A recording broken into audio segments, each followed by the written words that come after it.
이제 사무엘 상하 마지막 장 24장까지 왔습니다. 다윗의 일생에 대한 이야기, 이제 거의 끝부분을 보게 되는데, 여러분들 쭉 말씀을 한 1년 가까이 들으면서 무슨 생각이 드시나요?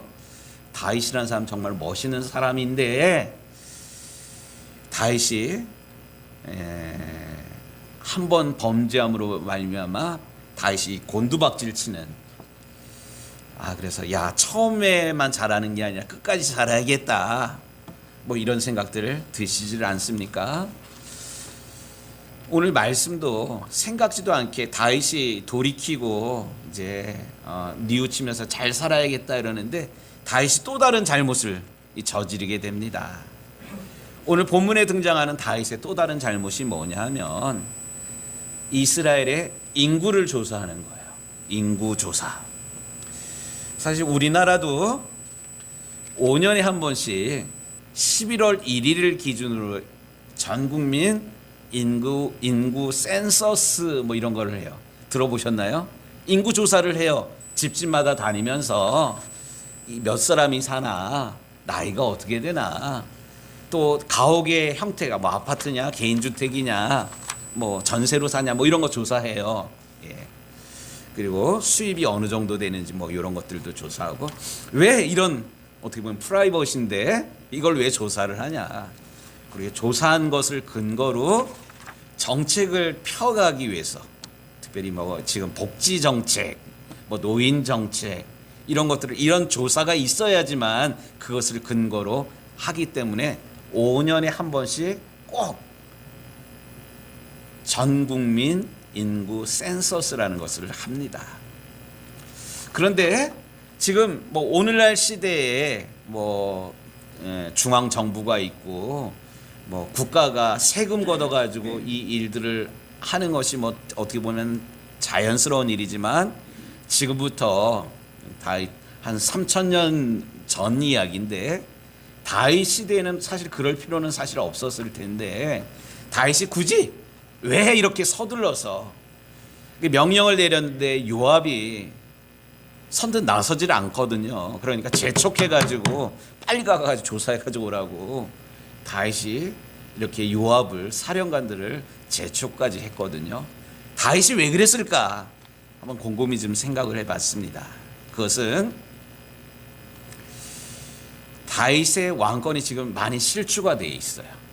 또 그도 그럴 것이, 아들 압살롬이 아버지를 죽이겠다고, 아버지 몰아내고 왕이 되겠다고 뭐 7, 8년을 막 설치다가 정말로 하나님의 은혜로 다시 왕의 자리에 돌아오게 된 이 다윗 왕은 이 실추된 왕의 권위를 회복하기 위해서 이 백성들의 숫자를 이렇게 조사한 것 아닌가, 이런 생각을 좀 가져봤어요.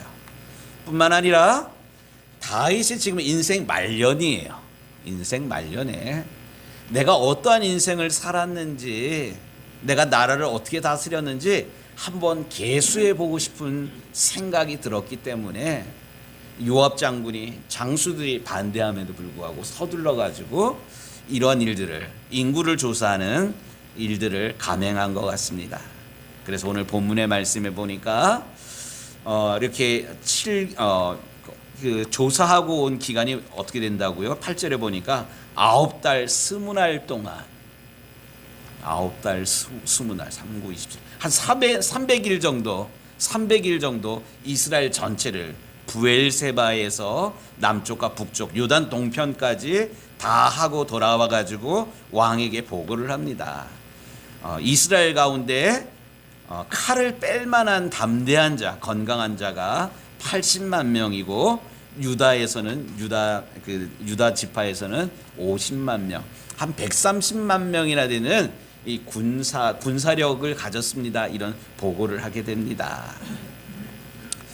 그런데 지금까지 보면 다윗이 이스라엘의 왕이 된 것은 다윗이 출중했기 때문이 아니에요. 다윗이 젊기 때문이 아니에요. 하나님께서 다윗을 사랑하셔서, 아니 다윗의 마음이 하나님의 마음과 합하였기 때문에 이런 다윗을 하나님께서 쓰신 겁니다. 믿음이 있었기 때문에. 그래서 어린 소년 다윗이 골리앗과 맞서 싸울 때 이 다윗에게 들려진 무기가 뭐였습니까? 짱돌이에요. 물맷돌이에요. 짱돌. 우리 뭐 흔한 돌이에요. 주먹돌이에요. 그런데 다윗을 잡기 위해서 다윗을 가소롭게 여기면서 나오는 골리앗은 삼척 거구였고요. 또 갑옷으로 무장을 했고요. 창을 들고 있어요. 이때 다윗이 나가면서 한 말이 있어요. 너는 칼과 단창을 들고 내게 나오거니와 나는 네가 모욕하는 만군의 여호와의 이름으로 네게 나아가노라. 이렇게 믿음으로 맞섰기 때문에 다윗이 이겼지 않습니까? 또 여호와의 구원은 사람의 많고 적음에 달리지 아니하였다. 이게 다윗의 분명한 믿음이었어요. 지금까지 다윗이 여기까지 온 것 자체가 하나님의 은혜였거든요. 다윗뿐만 아니라 이스라엘의 왕 다윗이 이런 믿음으로 살아갈 때 하나님께서 이스라엘을 축복하셔서 이 근동, 중동, 근동에 있는 모든 나라 가운데 강대한 나라로 세웠는데 다윗이 언제부턴가 처음에는 잘했는데 인생 말년에 이 믿음이 엉터리가 흔들리고 있습니다. 오늘 말씀의 제목이 뭐예요? 선줄로 생각하는 자 넘어질까 조심하라. 옛날이여가 아니에요. 우리가 젊었을 때 열심을 내고 젊었을 때 은혜 받고 젊었을 때 뜨겁게 봉사하고 이것이 중요한 것이 아니라 하나님 앞에 갈 때까지 이 마음 변치 않고 하나님께 쓰임받는 인생이 되어야만 합니다. 한번 따라하겠습니다. 녹슬어서 못 쓰는 인생 되지 말고 마르고 닳도록 쓰임받는 인생 되자. 아멘. 여러분들이 입술의 고백처럼 여러분들 하나님 앞에 갈 때까지 이 구별된 믿음, 구별된 열심으로 하나님께 쓰임받는 우리 유정교회 모든 성도들이 되시기를 주님의 이름으로 축복합니다. 오늘 우리가 저 높은 곳을 향하여 이 찬양을 불렀어요. 우리의 진짜 인생은 하나님 앞에 섰을 때 부끄러움이 없어야 돼. 모든 사람들 다 하나님 앞에 서게 돼 있어요. 저 높은 곳을 향하여 날마다 나아갑니다. 때로 넘어졌다가도 우리 믿음으로 일어나야 되고요. 쓰러졌다가도 하나님의 은혜로 다시 일어나서 부르심의 사명 끝까지 감당해야만 합니다. 그런데 지금 다윗이 그러질 못했어요. 또 다윗도 인구 조사해가지고 보고를 받고 흐뭇하면서도 다윗의 마음에 아차 싶었던 게 있어요. 오늘 말씀에 보니까 10절에 이런 말씀이 나옵니다. 다윗이 백성을 조사한 후에 그의 마음에 자책하고 다윗이 여호와께 아뢰되 내가 이 일을 행함으로 큰 죄를 범하였나이다. 다윗이 뒤늦게 후회하는 그런 거예요.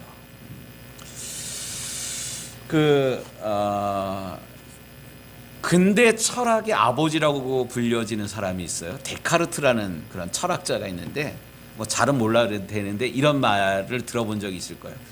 나는 생각한다. 고로 나는 존재한다. 들어보셨죠? 예. 내가 생각한다. 그냥 무조건 사는 게 아니라 생각하면서 사는 거야. 나는 생각한다. 고로 나는 존재한다. 예, 아주 유명한 그런 말인데 이 데카르트가 한 말 중에 본유관념이라는 그런 철학 용어가 있어요. 본유관념.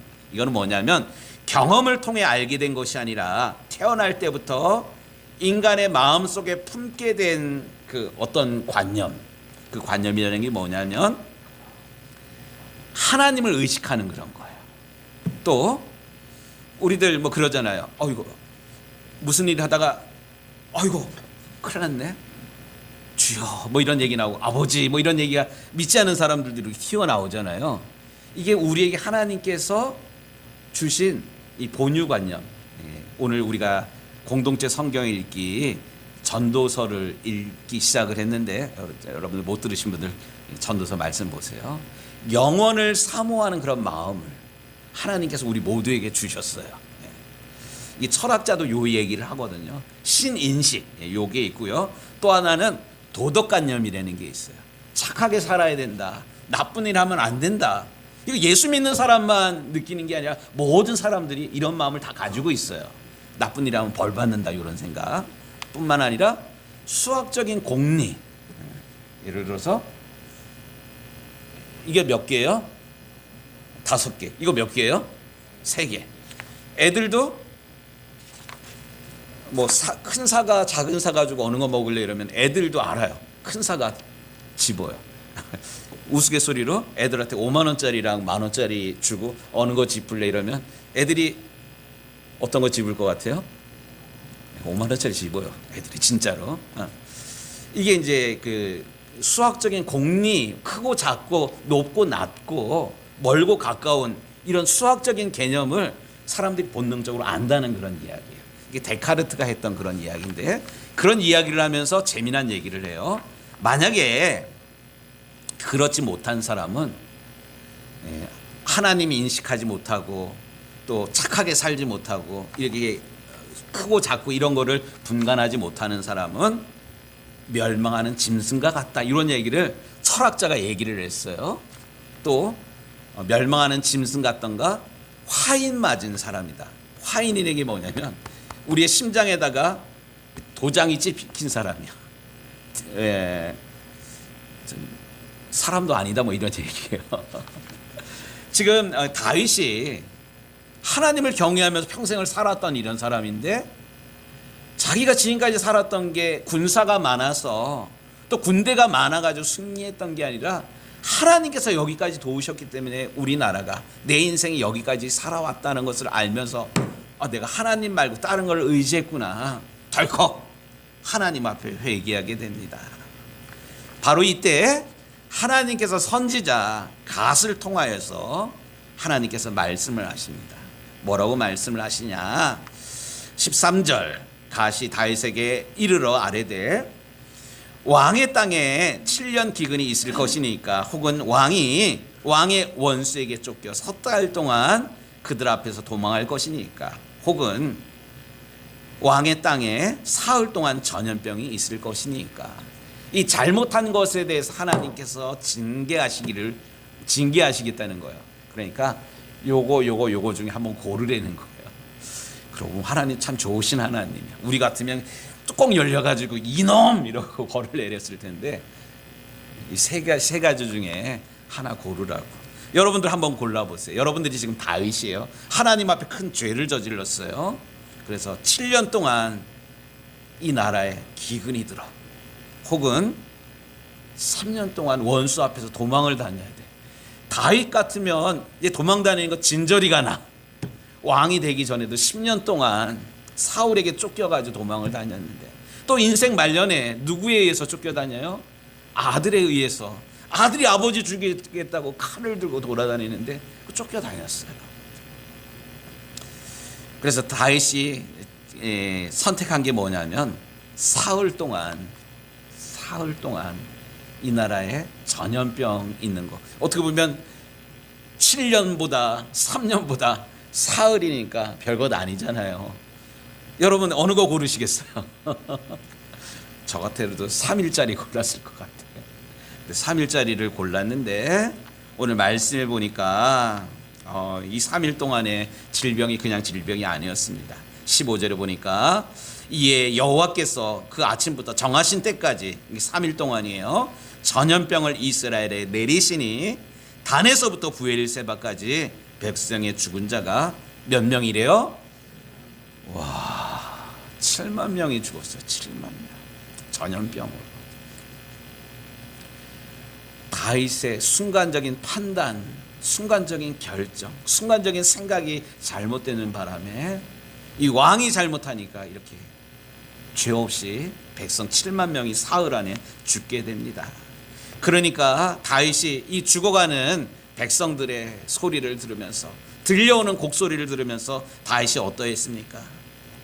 너무나도 미안하고 하나님께도 죄스럽기도 하고, 하나님 잘못했습니다. 오늘 말씀해 보니까 17절에 이런 이야기가 나요. 나는 범죄하였고 악을 행하였거니와 이 악무리는 무엇을 행하였나이까? 청하건대 주의 손으로 나와 내 아버지의 집을 치소서.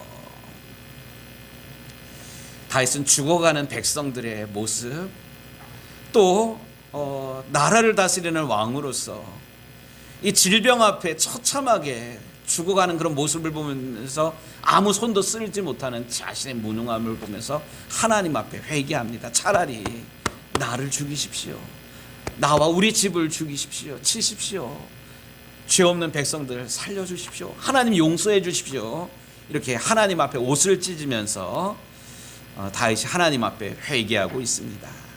그런데 다윗이 이 세 번째 3일 동안 7만 명이 죽는 그런 과정을 보면서 우리 같으면 하나님께 대해서 하나님 어떻게 이럴 수가 있어요? 하나님 너무하는 거 아니에요? 막 이럴 텐데 오늘 말씀 14절 말씀을 좀 보도록 하겠습니다. 14절 다윗이 가세게 이르되 내가 고통 중에 있도다 청하건대 여호와께서는 긍휼이 크시니 우리가 여호와의 손에 빠지고 내가 사람의 손에 빠지지 아니하기를 원하노라. 이게 무슨 말입니까? 하나님 잘못했어요. 하나님 용서해 주세요. 내가 맞더라도 사람에게 맞는 것이 아니라 하나님께 맞겠습니다. 하나님 다시는 이러한 죄악들을 이러한 범죄를 하나님 앞에서 지지 않겠습니다. 끝까지 이 고난을 받는 그런 가운데도 다윗은 회개하면서 믿음을 저버리질 않았습니다. 우리는 믿음 생활 잘 한다고 하면서 고난을 당하면 어려운 일 당하면 내 믿음을 되돌아보거나 하나님 앞에 회개하고 거듭나질 않고 뭐 해요? 사람들은 3초의 여유만 있으면 뭐 한다고요? 핑계를 대고 누구 탓하고 그러잖아요.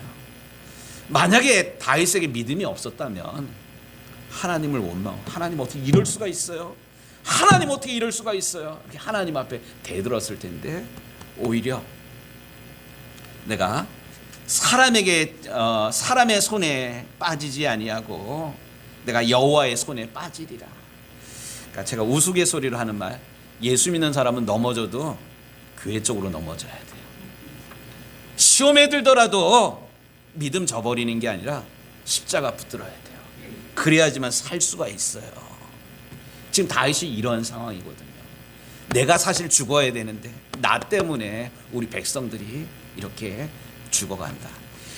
다윗이 밧세바를 범한 이후에 첫 번째 아들이 있었어요. 근데 하나님께서 치시잖아요. 이때 다윗이 금식하면서 하나님 앞에 내어 달렸어요. 용서해 달라고. 아이의 죽어가는 모습을 보면서 내가 죽어야 되는데 나의 죄 때문에 아들이 죽어가는구나. 아들이 죽었다는 이야기를 두고 다윗이 어떻게 했습니까? 옷을 갈아입고 음식을 먹으려 다시 결심했어요. 아들이 내 죄 때문에 죽어간 오래 살지 못한 인생, 내가 아들의 목까지 새로운 인생을 살아가야겠다. 믿음으로 결심을 하고 믿음으로 새로운 삶을 결단한 것, 이게 바로 믿음의 삶입니다. 이제 말씀을 마무리하겠습니다. 우리 은택 집사님 그림 좀 하나 좀 띄워주셔요. 우리 지난주에 수요일 날 또 금요일 날 봤던 그런 그림이에요. 사무엘 하의 주제. 사무엘 하 옆에 있는 거 한번 좀 읽어보겠습니다. 죄는 용서받아도 징계는 피할 수 없다. 하나님이 사랑한 다윗도 죄에 대해서 하나님께서 징계하셨습니다. 그의 죄 때문에 아들이 죽고요. 그가 저지른 죄악 때문에 백성 7만 명이 죽어갔습니다. 하나님은 사랑이 많으셔서 우리의 죄에 대해서 용서하십니다. 하지만 하나님은 사랑의 하나님일 뿐만 아니라 공의 하나님이세요. 우리가 지은 죄에 대한 대가를 하나님 반드시 물으십니다. 이제 말씀 마무리인데요. 우리의 삶 가운데 징계 받을 때 우리가 믿음으로 하나님의 공의 앞에 우리의 죄악들을 회개해야 돼요. 만약에 공부하지 않고 전국 수석하기를, 또 공부하지 않고 공부하지 않고 올백 맞기를 바라는 것, 이거 옳지 않지? 근데 기도한다고 공부하지 않고 하나님 100점 맞게 해주세요, 서울대학교 가게 해주세요, 이런 기도한다면 하나님이 그 기도 들어주겠습니까? 공부하지 않았다면 거기에 대한 책임을 져야 돼요. 제가 지난 주간에 우리 친구들을 만나고 왔는데 우리 친구 하나가 몸이 좀 아파요. 이 친구가 몸이 아픈 이유가 있어요. 고등학교 2학년 때부터 담배를 피웠는데 하루에 2갑씩 피워. 그러니까 이 친구가 예수를 믿는다고 하더라도 고등학교 2학년 때부터 담배를 피웠으니까 지금 몇 년을 핀 거야. 30년, 40년을 담배를 하루에 2갑씩 피웠으니까 이 폐가 온전하겠습니까? 우리의 죄를 하나님은 용서하셔도 우리의 죄에 대한 값을 하나님 물으신다는 이야기입니다. 징계는 피할 수가 없습니다. 그러므로 조금이라도 기회가 남아 있을 때 오늘이라는 이 시간 하나님께서 주신 이 회개의 기회를 놓쳐서는 안 됩니다. 지금 지구 곳곳에 자연재해들이 막 일어나고 있어요. 아까 기도 중에도 말씀드렸지만 우리도 6월에 7월에 장마하셨는데 거의 매일 장맛비가 내렸잖아요. 우리 지역은 별일이 없었는데 괴산에 뭐 경상도 어디에 전라도 어디에 뭐 이런 비들이 내리잖아요. 어떻게 속수무책이에요. 근데 우리나라뿐만 아니라 중국에 비가 많이 내려가지고 베이징이 물바다가 됐어. 작은 성이라는 그런 성에 발목까지 빗물이 막 차왔어요. 또 미국에는 뜨거운 열기 때문에 산불이 나는데 손을 못 대고 있어요. 다 타들어가는 거야. 북극에 얼음이 녹고 이제 남극에 있는 얼음들마저 막 녹아요. 지금 우리나라 기후가 사만4온 얘기 없어졌어요. 여름 뜨거운데 이 뜨거운 게 정도가 이게 밤잠을 못 자잖아요. 열대야가 아니라 지금 우리나라 기후가 동남아 기후가 되고 있어요. 속상합니다. 이것을 이제 지금 태풍도 뭐 일본으로 가는데 이 태풍이 왔다 갔다 이런다며요. 우리나라 태풍이 또 올라온다며요. 너무나도 걱정됩니다. 왜 이런 이야기를 하냐? 목사님, 환경론자들이 이야기하는 거 왜 목사님이 그런 이야기 합니까? 아니에요. 하나님께서 우리에게 이 땅을, 이 지구를 맡겨주셨는데 우리가 제대로 관리하지 못하였기 때문에 손쓸 수 없는 그런 일들이 벌어지고 있습니다. 환경 문제뿐만 아니라 우리의 자녀들, 우리의 인생, 우리의 가정, 우리가 죄를 다스리지 못하고 죄의 노예가 되면 우리가 후회해도 어쩔 수가 없습니다. 이러다가 우리가 하나님 앞에 부름받았다면, 오늘 저녁 우리가 하나님 앞에 부름받게 된다면 하나님 앞에서 무슨 이야기를 하겠습니까? 이런 징계와 이런 재앙이 오늘 우리에게 생기기 전에 오늘이라는 이 시간 우리는 하나님 앞으로 돌아와야만 합니다.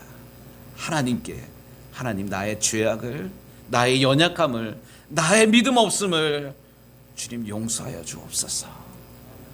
두 손 들고 하나님 앞에 믿음의 길로, 생명의 길로, 다시 살 수 있는 길로 돌아오게 되는 우리 유정교 모든 성도들이 되시기를 우리 주님의 이름으로 축복합니다. 아멘.